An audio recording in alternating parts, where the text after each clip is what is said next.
that, like, would sit by himself and just never bother anybody. Reports also suggested that Lane had a deeply troubled home life. His father had previously served in prison with assault charges, while his mother often stayed away from home. Lane had initially pleaded not guilty on the grounds of insanity, claiming he often heard voices in his head.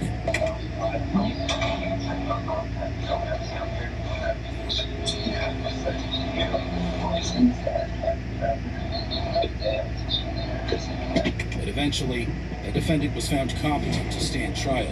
So, to avoid the death penalty, Lane pleaded guilty to the murders.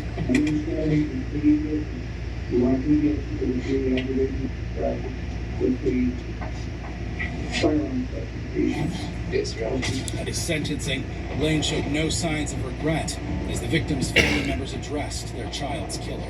That child stole my baby's life, and he should never be able to do this to anyone ever again.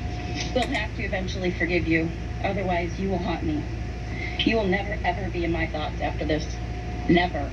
To endure years and years of pain and abuse, which is, in my opinion, not harsh enough. Lane's lack of remorse was more evident when he arrived for his sentencing. He started executing his sinister plan by unbuttoning his shirt and revealing a white t-shirt with the word "killer" scribbled on it.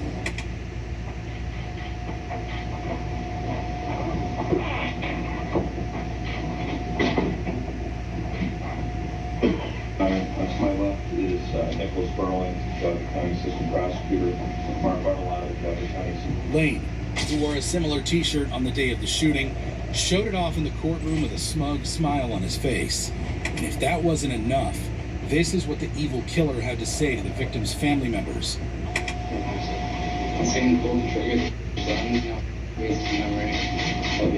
Ultimately, Lane was sentenced to life in prison without any chance of parole for the murder of his classmates. While TJ Lane's sickening courtroom insults left everyone stunned. Let's talk. Stunned. What happens when a convict kills his own mother and sister? Shoot your mother, the woman that brought you into this world, and your sister. Yeah. Like in the case of Stephen Roby, who's convicted of double murder in Michigan. A year earlier, police said Roby shot and killed his 11-year-old sister, Charlia King, and his mother, Leigh King, at their home in Saginaw. The 22-year-old was arrested and charged with first-degree premeditated murder.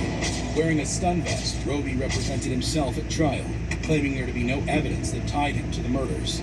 However, a friend of Charlia testified in court, saying the defendant had threatened to kill the victims just days before the shooting.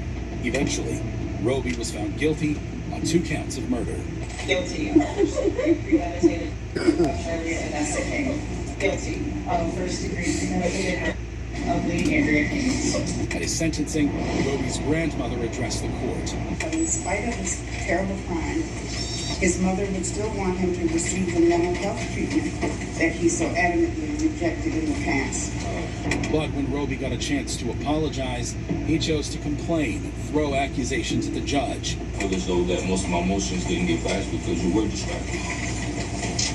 Well, that is totally untrue. Well, when she was on the stand, your phone kept going off a couple times, and you kept asking her, was it her phone? When I came into the courtroom, I seen you on the phone. Not while the court was in session. Okay, but your phone was still going off and you were still distracted by the phone. No, that is untrue. That is totally untrue. And that has nothing to do with this. Yes, it does have something to do with it. Do you have anything you want to tell me in regards to this sentence? Yes, I want to vote for a mistrial because I don't deny. After denying his mistrial plea, the judge threw Roby out of the courtroom. This is one of the most egregious cases I've ever had. When you shoot your mother, the woman that brought you into this world, and your sister. And you're going to spend the rest of your natural life in prison. Hopefully someday you'll think about that. Get him out of here. Ultimately, Roby was sentenced to life in prison with no chance of parole. While Stephen Roby was utterly remorseless in the courtroom, how does it compare to a judge threatening to rip up your plea deal? And if you're convicted of felony, you'll go to prison for the rest of your life. Like in the case of Daunta Wright, who's facing murder and robbery charges in Michigan.